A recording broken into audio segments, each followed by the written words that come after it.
ஒவ்வொரு நாளுமே இந்த உலகத்தோட ஏதாவது ஒரு மூலையில பிரமிக்க வைக்கிற புதுவிதமான விஷயங்கள் கண்டுபிடிக்கப்பட்டுகிட்டே தான் இருக்கு. அந்த வகையில பார்த்தா மிரட்டக்கூடிய மர்மங்கள் பூமியோட ஒவ்வொரு பகுதியிலையும் மனிதர்களோட வருகைக்காக இன்னமும் காத்துக்கிட்டு இருக்குன்னு கூட சொல்லலாம். அப்படி கண்டுபிடிக்கப்பட்ட பல மர்மமான விஷயங்கள் இன்னமுமே கூட விஞ்ஞானிகளோட மண்டையை குழப்பிக்கிட்டே தான் இருக்கு. இப்படிப்பட்ட ஸ்ட்ரேஞ்சான மிஸ்டீரியஸான கண்டுபிடிப்புகள் நிலப்பகுதிகளை மட்டுமல்ல உறைஞ்சு போன பனிக்கட்டிகளுக்கு அடியிலுமே மறைஞ்சு போய் தான் இருக்கு. அப்படி ஐஸ் கடியில மறைஞ்சிருந்த சில வினோதமான மர்மமான கண்டுபிடிப்புகளை பத்தி தான் இன்னைக்கு நம்ம தமிழ் அல்டிமேட் சேனல்ல பார்க்க போறோம். வழக்கம் போல இன்னைக்கான வீடியோவும் இன்ட்ரெஸ்டிங்கான ஒன்னாவே தான் இருக்கும். சோ வீடியோவை கடைசி வரைக்கும் பார்த்து முடிச்சதும் கண்டிப்பா ஒரு லைக் கொடுங்க. அதோட இந்த சேனலை இப்பதான் நீங்க முதல் தடவை பார்க்கறதா இருந்தா கீழே இருக்கிற அந்த சப்ஸ்கிரைப் பட்டனை கிளிக் பண்ணி பெல் நோட்டிபிகேஷனையும் எனேபிள் பண்ணி வச்சுக்கோங்க. அப்பதான் நம்ம சேனல் அப்டேட் ஆகிற ஒவ்வொரு விஷயமும் உங்களுக்கு உடனடியா தெரிய வரும். வாங்க இப்ப டாபிக் உள்ள போகலாம். லியூபா தி மேமூத். ஐஸ் ஏஜ் மாதிரியான அனிமேஷன் திரைப்படங்கள்ல வர வூலி மேமூத் யானைகளை குழந்தைகள் எல்லாருக்குமே ரொம்ப பிடிக்கும். ஆனா பாலூட்டி வகையை சேர்ந்த இந்த பிரம்மாண்டமான உயிரினம் பல ஆயிரம் வருஷங்களுக்கு முன்னாடி இந்த பூமி மொத்தமா ஆதிக்கம் செலுத்தி வாழ்ந்த ஒரு யானை இனமா தான் இருந்திருக்கு. கடந்த மே 2007 வருஷம் மான்களை வேட்டையாடுறப்போ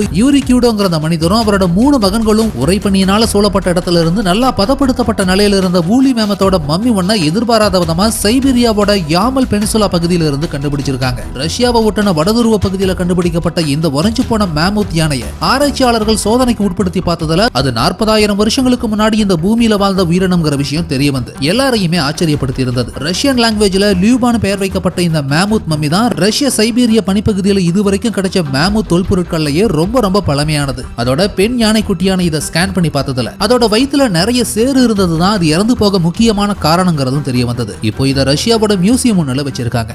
5000 year old shoe. ஸ்விட்சர்லாண்டோட ஆற்று பகுதிக்கு அடியில 5000 வருடங்களுக்கும் பழமையான ஷூ மாதிரியான ஒரு பழங்கால காலனியை கண்டுபிடிச்சிருந்தாங்க ஆய்வாளர்கள். புதிய கற்காலத்தை சேர்ந்ததான இந்த ஷூவை மரத்தோட பட்டைகளை உபயோகப்படுத்தி தயாரிச்சிருக்காங்க கற்கால மனிதர்கள். இந்த கண்டுபிடிப்பு மூலமா மனிதர்களுக்கு செருப்பு அணியக்கூடிய பழக்கங்கிறது இன்னைக்கோ இல்ல 1000 வருஷங்களுக்கு முந்தையோ ஏற்படல. 5000 வருடங்களுக்கு முன்னாடியே மனிதனத்துக்கு செருப்பு அணியிற பழக்கம் இருந்திருக்குங்கிற விஷயம் இது மூலமா தெரிய வந்திருக்கு.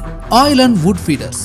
மினிசோட்டா யூனிவர்சிட்டியை சேர்ந்த பிளான்ட் பேத்தாலஜிஸ்டான ராபர்ட் பிளான்செட்ங்கிற நபர் 3 வகையான தனித்தன்மை வாய்ந்த புது பூஞ்சை இனங்களை அண்டார்டிகா பகுதியில் கண்டுபிடிச்சிருக்காரு. அதுவும் எங்கன்னா 1901 இருந்து 1915 கிடைப்பட்ட காலங்கள்ல அண்டார்டிகா எக்ஸ்பெடிஷனுக்காக இங்க வந்த நபர்களோட கூடாரங்கள்ல இருந்து மரத்துல வளர்ந்த புதுவிதமான இந்த பூஞ்சைகளை அவங்க கண்டுபிடிச்சிருக்காங்க. பல 100 வருஷங்களை தாண்டியும் இன்னும் அந்த கூடாரத்துல இருந்த எந்த ஒரு பொருட்களும் உறைபனி சூழ்நிலை காரணமா கெட்டு போகாம இருந்திருக்கு. அங்க கண்டுபிடிக்கப்பட்ட இந்த 3 வகையான பூஞ்சைகளும் பூமியோட மனிதர்கள் வாழற நிலப்பரப்பில் இதுவரைக்கும் கண்டுபிடிக்கப்பட்ட பூஞ்சைகளோட ஒத்து போகாம ரொம்பவும் வித்தியாசமானதா இருந்திருக்கு. இது மூலமா அண்டார்டிகாவும் நிறைய புதுவிதமான உயிர் மூலக்கூறுகளை உள்ளடக்கினதா தான் இருக்கலாங்கிற கருத்தை விஞ்ஞானிகள் உறுதிப்படுத்திக்கவும் இது உதவியானதாகவுமே இருந்தது.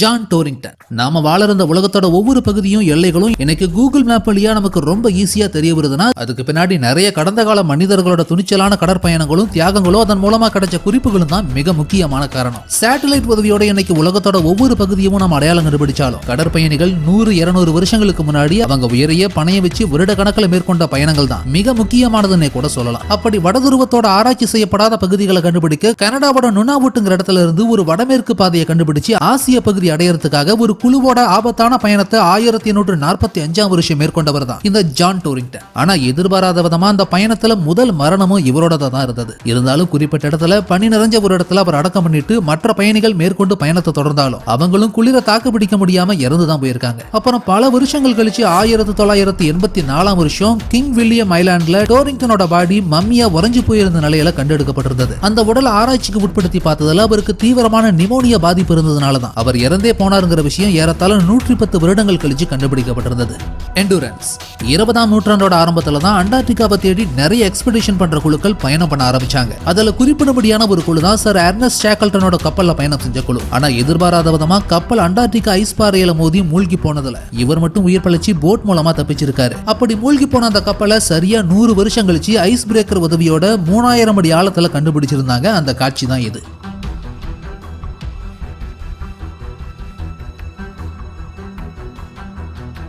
oldest seed. கடந்த 2008 வருஷம் ரஷ்யா, ஹங்கேரி மற்றும் அமெரிக்காவை சேர்ந்த விஞ்ஞானிகள் குழு சைலண்ட் ஸ்டெனோஃபைலாங்கிற தாவரத்தோட பழமையான விதை ஒண்ணு அமெரிக்காவோட கோல்மேன் ரிவர் பக்கமா கண்டுபிடிச்சிருக்காங்க. பொதுவா பூக்கும் தாவரமான இது சைபீரியாவில் மட்டுமே வளரக்கூடியது. அப்படிப்பட்ட இந்த செடியோட பழமையான விதைகள் அமெரிக்காவில் 38 மீட்டர் ஆழத்துல உறைஞ்சு போன நிலையில கண்டுபிடிக்கப்பட்டதுதான் ஆச்சரியமான ஒன்னாவே இருந்தது. இந்த விதைகளோட கூடவே பழங்கால அழிஞ்சு போன மிருகங்களான மேமூத், பைசன், வூலி ரைனோசரஸ் மாதிரியான உயிரினங்களோட எலும்பு துகள்களும் கிடைச்சிருந்ததுனால ரேடியோ கார்பன் டேட்டிங் ஆராய்ச்சிக்கு உட்படுத்தி பார்த்ததுல அது ஏறத்தாழ ஏறத்தாழ 32,000 வருஷங்களுக்கும் பழமையானதுங்கிற விஷயம் தெரிய வந்திருக்கு. அப்படின்னா 32,000 வருஷங்களுக்கு முன்னாடி அமெரிக்கா உள்ளிட்ட பல பகுதிகளும் ஐஸ் ஏஜ் காலகட்டத்துல தான் இருந்திருக்கணுங்கிற விஷயமும் இதன் மூலமா உறுதியானது. 200 years old bones. 1985 வருஷம் விசித்திரமா தோற்றமளிச்ச மனித மண்டைபோடு ஒண்ண அண்டார்டிகாவோட சவுத் ஐலாண்ட்ஸ் பக்கமா ஆராய்ச்சியாளர்கள் கண்டுபிடிச்சிருந்தாங்க. தொடர்ந்து அந்த பகுதியை ஆராய்ச்சி பண்ணி பார்த்ததுல மனித தொடை எலும்பு ஒண்ணு கிடைச்சிருந்ததோட அது ஆராய்ச்சிக்கு உட்படுத்தி பார்த்ததுல அது ஒரு பெண்ணோட எலும்புங்கிறதும் அந்த எலும்பும் மண்டைபோடும் சில்லி நாட்டு பெண்களோட மரபணுக்களோட ஒத்து போயிருந்ததும் கண்டுபிடிக்கப்பட்டிருந்தது. ஏறத்தாழ 20 இருந்து 28 வயசுக்குள்ளார இருந்த அந்த பெண் 1819 இருந்து 1825 வருஷத்துக்கு இடையில அவங்க இறந்து போயிருக்கலாம்னு கணிச்சிருந்தாங்க. அண்டார்டிகாவில் இதுவரைக்கும் கண்டுபிடிக்கப்பட்ட மனித எச்சங்கள் இதுதான் ரொம்பவும் பழமையானதுங்கிறதையும் தாண்டி விலங்குகளோட புதைப்படிமங்களையும் தாண்டி மனித இனத்தோட தடயமான இது முக்கியமான ஒன்னாவே பார்க்கப்பட்டது. அது மட்டுமல்ல அண்டார்டிகாவில் பெருசா எக்ஸ்பெடிஷனே நடக்காத காலகட்டத்தில் சில்லி நாட்டை சேர்ந்த ஒரு பெண்ணோட எலும்புகள் மட்டும் எப்படி எங்க கிடைச்சதுங்கிற கேள்விக்கான பதில் இன்னமும் விடை தெரியாத மர்மமாகவும் ஆச்சரியமானதாகவுமே தான் இருந்தது. இதனால தான் 1980களுக்கு அப்புறம் நிறைய உலக நாடுகள் தங்களோட ஆராய்ச்சியை அண்டார்டிகா வரைக்குமே விரிவுபடுத்த ஆரம்பிச்சிருந்தாங்க. மோலி வைரஸ் உறைஞ்சு போன ஐஸ் நிறைஞ்ச பகுதிகளில் பக்காவா பிரசர்வ் பண்ணப்பட்ட பழங்கால உயிரினங்களோட தொல்லியல் படிமங்கள் சிக்கி இருக்கிறத தான் நாம இதுவரைக்கும் பார்த்திருப்போம். ஆனா 2015 வருஷம் ஒரு ஆராய்ச்சியாளர்கள் குழு சைபீரியாவோட நிரந்தர உரைப்பனி சூழ்ந்த ஒரு இடத்தை ஆராய்ச்சி பண்ண போனப்போ அங்கிருந்த உறைஞ்சு போன பனிக்கட்டிக்கு அடியில இருந்த தண்ணீர்ல எதிர்பாராத விதமா வைரஸ் சாம்பிள் ஒண்ணு கண்டுபிடிச்சிருக்காங்க. மைக்ரோஸ்கோப் வழியா அதை பார்த்தப்போ அது உருவத்துல ஒரு பெரிய வகை வைரஸ்ங்கிறதும் நார்மலா இதுவரைக்கும் மனிதனால கண்டுபிடிக்கப்பட்ட வைரஸ்களை விடவும் 10 மடங்கு பெரியதா இருந்ததை மோலி வைரஸ்னு குறிப்பிட்டிருந்தாங்க விஞ்ஞானிகள். இந்த வகையான வைரஸ்கள் ஜியன்ட் வைரஸ் ஒரு குரூப்பை சேர்ந்தது. ரொம்ப காம்ப்ளெக்ஸான ஜெனடிக் மெட்டீரியல்ஸ் அதாவது ரேரான மரபணு மூலக்கூறுகளை கொண்டிருந்த அது எல்லாமே 1000 வருஷங்களுக்கு மேலாவே உறைஞ்சு போன நிலையில சைபீரியா பகுதியில உயிர் வாழ்ந்துட்டு வந்திருக்கு. குறிப்பிட்டு சொல்லணும்னா இந்த வைரஸை லேப்ல வச்சு சோதிச்சு பார்த்ததுல அது 30,000 வருஷங்களுக்கு முன்னாடி இருந்தே சைபீரியா பகுதிகளில் வாழ்ந்து வந்ததும் உறுதிப்படுத்தப்பட்டிருந்தது. கிரையோகோனைட் ஹோல்ஸ் கிரீன்லாண்ட்ல இருக்கிற ஐஸ் நிறைஞ்ச பகுதிகள் வழியா ஸ்வீடிஷ் எக்ஸ்ப்ளோரர் ஒருத்தர் நடந்து போனப்போ ஐஸ் கட்டிகள் மேல தொலை விழுந்த மாதிரியான பகுதிகளை 1870களிலேயே கண்டுபிடிச்சிருக்காரு. இந்த சிலிண்டரிக்கல் ஷேப்ல இருந்த ஹோல்ஸ்க்கு கிரையோகோனைட் ஹோல்ஸ்னு பேரு. அந்த குழிக்குள்ளார தண்ணீர் உறைஞ்சு போயிருக்கிற அதே சமயத்துல அதுல சில பாறை துகள்களும் நுண்ணுயிர்களுமே கலந்து இருக்குங்கிற விஷயத்தை பின்வந்த காலங்கள தான் கண்டுபிடிச்சிருந்தாங்க. ஆரம்பத்துல இது மாதிரியான துளைகள் உருவாக பக்கத்துல இருந்த எரிமலைகளும் சூரிய ஒளியினாலேயுமே கூட உருகி இப்படி உருவாகி இப்படி துளைகளா உருமாற்றம் அடைஞ்சிருக்கலாம்னு சொல்லப்பட்டாலும் இன்னைக்கு காலகட்டத்துல இப்படி கிரீன்லாண்டோட ஐஸ் தரைகள் உருகி அதுல தொலை வளரத்துக்கு மனிதர்களால உருவான சுற்றுச்சூழல் மாசுபாடும் ஹீட் அதிகமாக்கி இப்படி சூழ்நிலையை சிதைக்க மனிதர்களே முக்கியமான காரணமாகவும் இருக்கலாங்கிற மாதிரியான ஒரு கருத்தும் முன்வைக்கப்படுது. டைனோசர் ஆன்செஸ்டர் முற்றிலுமா அழிஞ்சு போன டைனோசர் இனங்களே நம்மளை பொறுத்த வரைக்கும் 10,000 வருஷம் பழமையான உயிரினம் தான். ஆனா டைனோசர்களுக்கே ஒரு மூதாதைய இனம் பல மில்லியன் வருஷங்களுக்கு முன்னாடி வாழ்ந்திருந்ததா சொல்லி ஒரு தகவலை ஜர்னல் ஆஃப் வெர்டிபிரேட் பேலியன்டாலஜிங்கிற பத்திரிகை முன்னால வெளியிட்டு இருந்தாங்க. ஏறத்தாழ 250 மில்லியன் வருடங்கள் பழமையான ஒரு ஆன்செஸ்டர் டைனோசரோட புதைப்படிமத்தை 2011 வருஷம் வாக்குல அண்டார்டிகா பகுதியில சில ஆராய்ச்சியாளர்கள் கண்டுபிடிச்சிருந்திருக்காங்க. அந்த காலகட்டத்தில் அண்டார்டிகா பகுதியில டைனோசர் இனத்தோட கிங்கா இருந்த அதோட சயின்டிபிக் நேம் அண்டார்டாக்னஸ் ஷாக்லட்ரோனி. உலகத்தோட மொத்த கண்டமும் பேஞ்சியாங்கிற பேர்ல ஒன்னா இருந்தப்பவும் ட்ரையாசிக் பீரியட்லயும் மிக பெரும் ரெப்டைல் வகைகள்ல ஒன்னா இருந்த இது பெர்மியன் பேரழிவு காலகட்டத்துல பெரும்பாலும் அழிஞ்சு போயிருக்கு. அதாவது 70% அளவுக்கான டைனோசர் இனங்கள் அழிஞ்சு மீதி இருந்த 30% தப்பி பிழைச்ச டைனோசர் இனங்களோட எலும்பு கூடுகளை தான் இன்னைக்கு தொல்லியல் ஆராய்ச்சியாளர்கள் பூமியில அங்கங்க தோண்டி எடுத்துக்கிட்டு இருக்காங்க.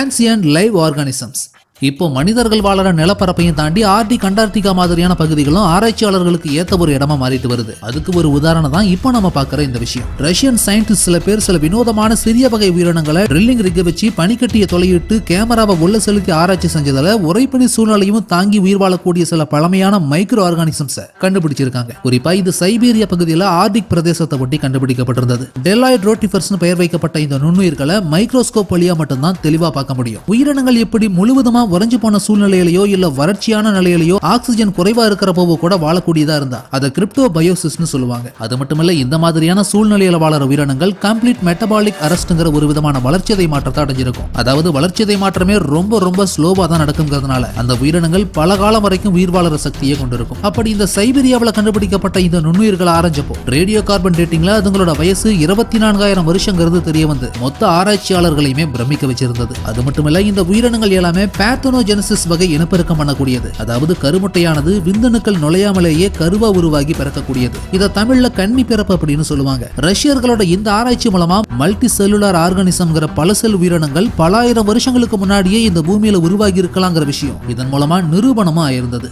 இன்கா கேர்ள் 500 வருடங்களுக்கு முன்னாடி இறந்து போய் மம்மிஃபிகேஷன் ஆன நிலையில இருந்த ஒரு பெண்ணோட மம்மியை 1999 வருஷம் அர்ஜென்டினாவில தொல்பொருள் ஆராய்ச்சியாளர்கள் மண்ணுக்கடியில இருந்து கண்டுபிடிச்சு வெளியெடுத்திருந்தாங்க. பின்னாடி அந்த பெண்ணோட பாடியை ஆராய்ச்சியாளர்கள் தீவிரமா ஆராய்ச்சி செஞ்சு பார்த்ததுல அவங்களுக்கு அதிர்ச்சி. ஏன்னா அந்த பெண் இயற்கையா இறந்து போய் மம்மிஃபிகேஷன் செய்யப்படல. இது ஒரு மதச்சடங்குக்காக உயிர் பலி கொடுக்கப்பட்டு அதுக்கப்புறம் தான் மம்மிஃபிகேஷன் பண்ணி ஆன்டிஸ் மலைப்பகுதியில புதைச்சிருக்காங்க. அந்த பெண்ணோட உருவம், நிறம், அணிஞ்சிருந்த உடை இதையெல்லாம் வச்சு பாக்குறப்போ இந்த பெண் இன்கா பழங்குடியினத்தை சேர்ந்தவளா இருக்கலாங்கிற கருத்தை சொல்லியிருந்தாங்க தொல்லியல் ஆராய்ச்சியாளர்கள். அதோட அந்த பகுதியில மேலும் தொடர்ந்து ஆராய்ச்சி பண்ணதுல இன்னும் 2 மம்மிஃபிகேஷன் பண்ணப்பட்ட பாடிஸும் கிடைச்சிருந்தது. இன்னைக்கு இந்த பெண்ணோட மம்மியை அர்ஜென்டினாவுல சால்டாங்கிற இடத்துல இருக்கிற ஆர்கியாலஜிக்கல் மியூசியம்ல பாதுகாப்பா வச்சிருக்காங்க. மிஸ்டீரியஸ் ஐஷிப். சமீபத்துல கூகுள் எர்த்தை பயன்படுத்தின ஒருத்தர் வினோதமான ஸ்ட்ரக்சர்ல இருந்த மர்மமான கப்பல் மாதிரியான ஒரு உருவத்தை சவுத் நியூசிலாந்து பக்கமா அடையாளம் கண்டுபிடிச்சிருக்காரு. உடைஞ்சு போன தடிமனான பனிக்கட்டி மாதிரியே இருந்தாலும் அதோட உருவம் ஒரு பிரம்மாண்டமான கப்பல் விழுந்து கிடக்கிற மாதிரியான ஒரு தோற்றத்தை தான் ஏற்படுத்தி இருந்தது. ஐஸ் கட்டி மற்றும் பனி சூழ்ந்த இடத்துல கண்டுபிடிக்கப்பட்ட இந்த கப்பல் ஏறத்தாழ 400 அடி நீளம் இருக்கலாம்னு கணிக்கப்பட்டது. அண்டார்டிகாவோட கோஸ்டல் ஏரியாவில இருந்து 100 மைல் தொலைவில் இது கண்டுபிடிக்கப்பட்டிருந்தாலும் எப்போ, எப்படி, எந்த காலகட்டத்துல இது இந்த பகுதியை அடைஞ்சிருக்குன்னு தெரிய வராததுனால ஒருவேளை இது சீக்ரெட் நாசி பேஸா கூட இருக்கலாங்க மாதிரியான தியரியமும் நிறைய பேர் சொல்ல ஆரம்பிச்சிருந்தாங்க. இருந்தாலும் இது ஒரு பாரடோலியா மாதிரியான, அதாவது நம்ம கண்களுக்கு ஒரு சாதாரண ஐஸ் கட்டியே கப்பல் மாதிரி தெரியற தோற்றப்பிழையா கூட இருக்கலாங்கிற மாதிரியும் சொல்லப்பட்டது. இருந்தாலும் இன்னைக்கு வரைக்கும் மிஸ்டீரியஸான ஒன்னாவே தான் இருக்கு இந்த ஐஸ் ஷிப்.